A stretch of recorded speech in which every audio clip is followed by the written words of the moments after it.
निर्व्यसनी राहायचं। साधू संतांनी काय सांगितलं? नाहीतर उगीच टाकायचे संध्याकाळी चंद्रावर गेला झालं बोंबललं सगळं। तुमच्या मनात जो व्यवसाय करायचा तो करा, तो चांगला असला पाहिजे, ती 2 नंबरचा नसला पाहिजे। 2 नंबरचा असला तर मग तुम्ही टायरमध्येच, त्याला इलाज नाही।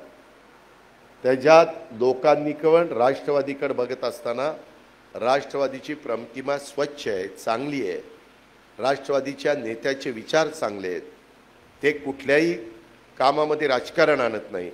राजकारणाच्या ठिकाणी राजकारण, कामाच्या ठिकाणी काम, आळस नाही, पहाटे उठून कामाला लागायचं, निर्व्यसनी राहायचं।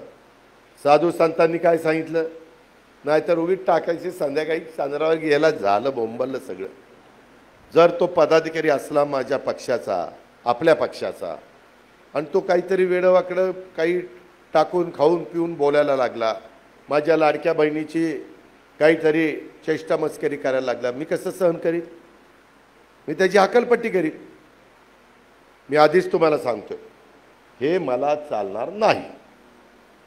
त्या संदर्भामध्ये त्याच्याकरता तुम्ही काय गोष्ट निवडायची, कुठल्या रस्त्याने जायचं हे आपण ठरवा।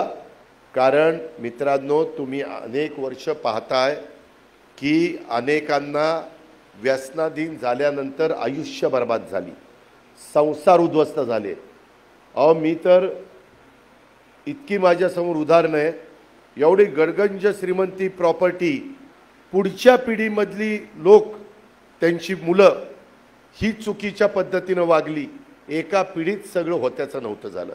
जास्त वेळ लागत नाही, नाव कमवायला काही वर्ष खस्ता खाव्या लागतात, नाव जायला 2 मिनिट लागत नाही, पाय घसरला की गेला, मेला, मातीत गेला। ही गोष्ट आपण लक्षामध्ये ठेवा। महाराष्ट्रातील सर्व बातम्यांचे विश्वासार्ह व्यासपीठ,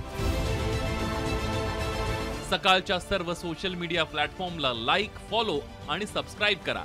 तसंच सर्व नोटिफिकेशनसाठी बेल आयकॉन प्रेस करायला विसरू नका।